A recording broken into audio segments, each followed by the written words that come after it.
Welcome to the Increda-dental podcast. I'm your host, Alicia Flynn. Our goal is to make a positive impact in the dental field. I have been a dental assistant, a biller, an office manager, a scheduler, a hygienist, and a dental coach, which makes me your biggest fan. My husband was in the military and we traveled all over the United States. I had opportunities to work in many different practices, and I saw incredible practices and practices that had a lot of potential within them. Thank you for joining us. Let's dive into the podcast. Welcome to the Increda-dental podcast. I'm your host, Alicia Flynn.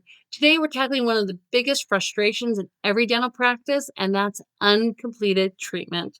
It's really frustrating to try and get patients to move forward to get them healthier, and they say no. But I want to let you know you're not alone.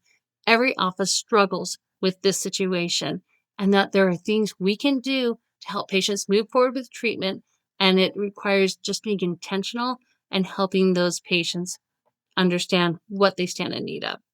The first thing we need to do is communicate with the patient how they like to communicate. So before a patient leaves the practice, ask them, do you prefer to have emails, texts, or phone calls? And then verify how they like to be communicated with. When we communicate with our patients where they're at, they appreciate that interaction more. And then the way we follow up matters. So here are a few ideas to help you with your patients.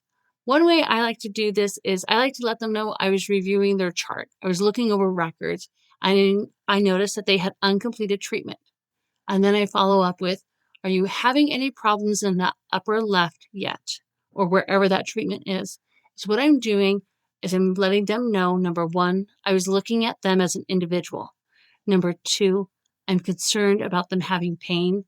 And by putting that word yet, I'm letting them know that that area is only a matter of time before it starts to bother them. So that's one way you can tackle this. Another way you can do this is by letting them know this is treatment I would recommend for my brother or my sister or my mom and dad. And then I like to follow up with a little humor by saying, and I actually like them. Is what you're doing is you're letting the patients know this is treatment you would recommend for people you like. And it can help patients feel not so much pressure and assist them in moving forward with treatment. And then one more way to do this is I tell patients when they're kind of waffling is even if you don't do the treatment here, I want you to get this taken care of. Your health is what matters most. That really shows that we genuinely care about them as an individual. And that shows that their health is what matters most. Now, another thing that we need to do is that we need to make sure that the back office writes a narrative whenever a patient has treatment that's recommended. This is the reason why.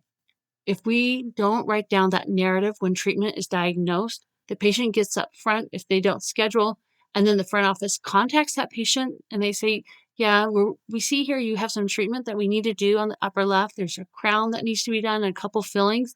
The patient will often ask, why do I need that crown? And if there isn't a narrative, that makes it look like the front office isn't competent, but also that the practice isn't competent. So you need to make sure that the back office, when treatment is diagnosed, whoever is with the dentist, the medical professional, that they write down a narrative, whether it's about an abscess or decay or a fractured tooth, that information is clear, cut, and available to the front office so they can have that patient move forward with treatment more successfully. Even a couple of months ago, I was subbing in an office. A patient, we told her she needed a crown, told her twice in the back. We took her up front, and they said, let's get you scheduled for the crown. And the patient was like, what crown?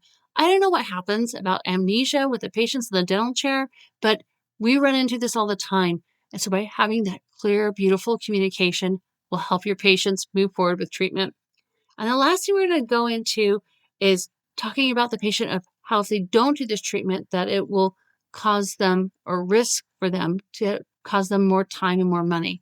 So there's a couple ways we can do this, but too often we just dive into it and tell a patient, your tooth has a fracture line in it, we need to get a crown on it.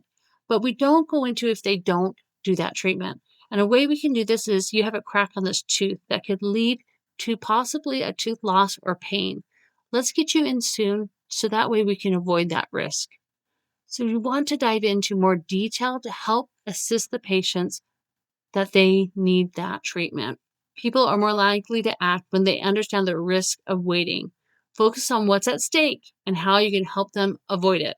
So, to wrap things up, number one, communicate how the patients like to communicate. Number two, recognize your wording and the ways that you're saying things to help patients move forward to treatment. Number three, make sure there's a narrative on all treatment that's diagnosed. And number four, let the patients know if they don't move forward, they're more likely going to cost them more time and more money by not doing the treatment. When you do this, your patients start to see the value, and then those uncompleted treatments turn into scheduled appointments. Thanks for listening. Now go out there and make a difference in your patient's health.